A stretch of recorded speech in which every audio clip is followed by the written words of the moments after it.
उसे घर वीराना लगने लगा। एक भयानक जंगल जिसमें उसे डरावनी आवाजें सुनाई देती। वे आवाजें रात के समय और भी डरावनी बन जाती। वह चीखती हुई नींद में से उठ बैठती, कांपते हुए हाथों से दिया जलाती और भौचक्की सी बनी सोचने लगती कि वह कहाँ गया और जानवरों की वे भयानक आवाजें कहाँ गईं, जो अभी-अभी सुनाई दे रही थी। उसे पहली नजर देखने पर हैरानी होती थी। सुंदर स्त्री थी, वह लगभग 35 की उम्र की थी और कमजोर शरीर था। वस्त्रों में ऐसी सफाई और सलीका की राह चलता व्यक्ति देखकर सोचने से न रहता कि अच्छी भली है, कोई काम क्यों नहीं करती, मांग क्यों रही है। उस पर अन्य भिखारियों को पैसे दे जाते, पर उसे शायद ही कोई पैसा देता। वह सुबह से शाम तक वहां बैठी रहती। अगर कभी किसी व्यक्ति को पैसे देने का ख्याल भी आता, तो वह झिझकता कि कहीं भिखारी नहीं हुई तो पैसे देने पर बुरा मान जाएगी। एक बार कोई व्यक्ति उसके सामने 10 पैसे का सिक्का डाल गया। स्त्री ने पहले तो उसकी ओर ध्यान नहीं दिया, फिर जब उस पर नजर पड़ी तो उसे उठाकर देर तक देखती रही। आखिर वह हंसने लगी और कुछ देर के बाद उसे दूर फेंक दिया। वह पागल थी, वह अकेली नहीं थी, साथ में उसकी 2.5 वर्ष की बेटी थी, बिल्कुल उसके जैसे नयन नक्श वाली। उसने सुंदर फ्रॉक पहना था, रोज उसका फ्रॉक बदला हुआ होता। उसके बाल सांवरे हुए होते और चोटी में फूल लगा होता। अपनी माँ की तरह ही वह भी बहुत अकेली दिखाई देती। उसके चेहरे पर अजीब सी गंभीरता थी। वह माँ के पास चुपचाप बैठी रहती या पुल के जंगलों को पकड़े नीचे आ जा रही ट्रेनों को देखती रहती।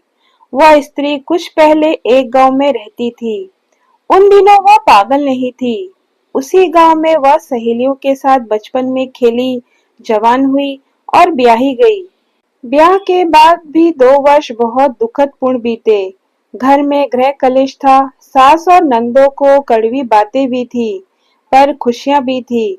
एक बहुत बड़ी खुशी की आशा में वह दिन गिनती रहती थी। बस एक हंसता खेलता बच्चा गोद में आ जाए, फिर और क्या चाहिए। पर वह आशा लटकती हुई थी।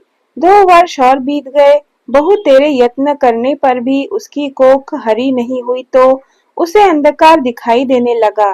घर का वातावरण बदलने लगा। पति के रवैये में भी परिवर्तन आने लगा। उन्हीं दिनों घर में अचानक 2 मौतें हुई तो कहा गया कि मृतकों पर उसी की मनुष्य छाया पड़ी थी।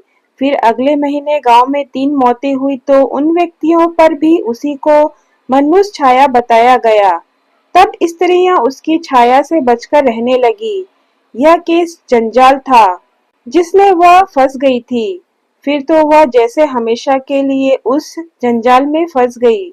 उसका पति दूसरी शादी करके उसकी सौत ले आया। वह बहुत तीखे स्वभाव की स्त्री थी। उसे घर वीराना लगने लगा। एक भयानक जंगल जिसमें उसे डरावनी आवाजें सुनाई देती, वे आवाजें रात के समय और भी डरावनी बन जाती। वह चीखती हुई नींद में से उठ बैठती, कांपते हुए हाथों से दिया जलाती और भौचक्की सी बनी सोचने लगती कि वह जंगल कहाँ गया और जानवरों की वे भयानक आवाजें कहाँ गई, जो अभी-अभी मुझे सुनाई दे रही थी। कुछ देर बाद वह दिया बुझाकर सो जाती तो फिर वही जंगल देखती, वही चीखें सुनती और अंत में स्वयं भी चीखें मारने लगती। एक रात वह इसी प्रकार चीखती हुई उठी और उस घर से निकल गई। लोगों ने कहा उसे भूत पकड़ लिया है।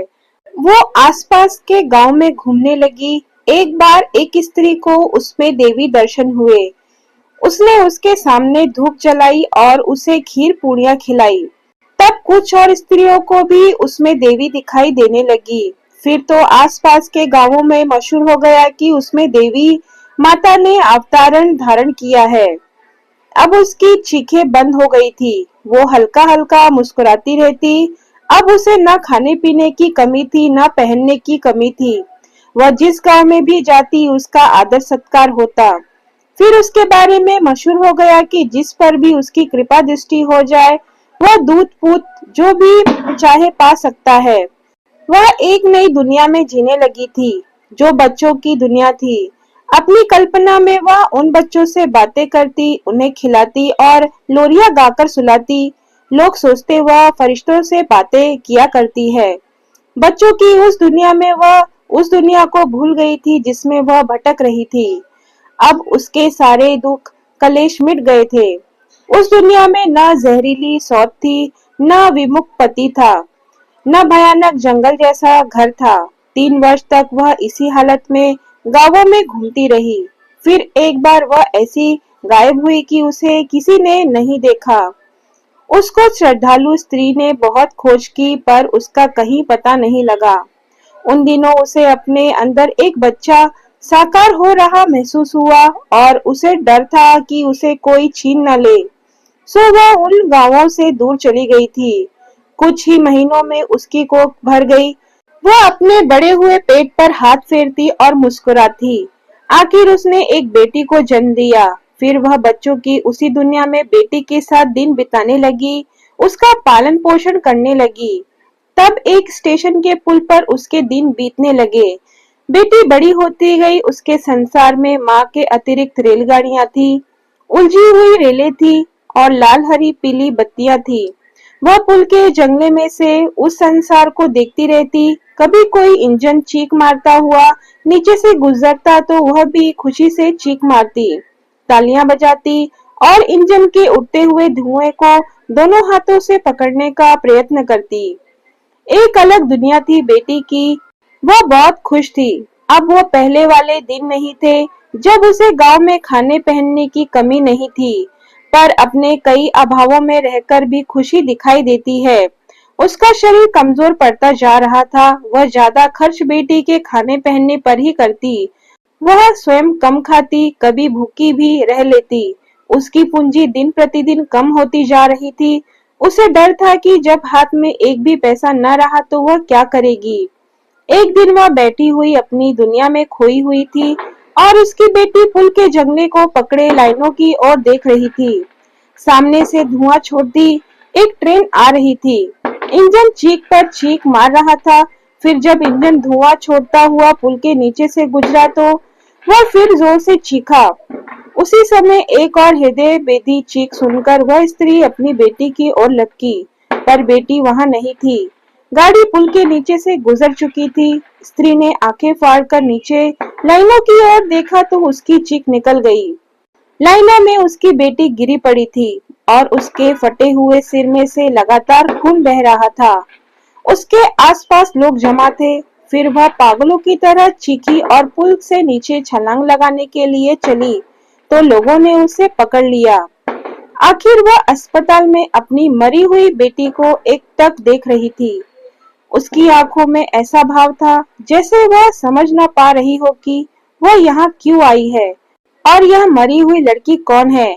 वह उठी और अस्पताल में से निकलकर चली गई। लोग हैरान थे कि वह बेटी को छोड़कर ऐसी चली गई थी जैसे उससे कोई संबंध ही ना हो। उन्होंने समझा कि वह पागल हो गई है, पर उस समय उसे होश आ चुका था। वह जब पुल पर जोर से चीखी थी तभी उसे होश आ गया था और वह पागल नहीं रही थी। अब वह अपने पति के घर जा रही थी और सोच रही थी कि पता नहीं मैं घर से क्या चीज लेने निकली थी। काफी देर हो गई, अब वापस चलना चाहिए। उसके कदम और तेज हो गए। दोस्तों, अगर आपको मेरी वीडियो पसंद आए तो वीडियो को लाइक, शेयर और सब्सक्राइब करना ना भूलें और कमेंट बॉक्स में कमेंट करके जरूर बताएं कि आपको मेरी वीडियो कैसी लगी। धन्यवाद।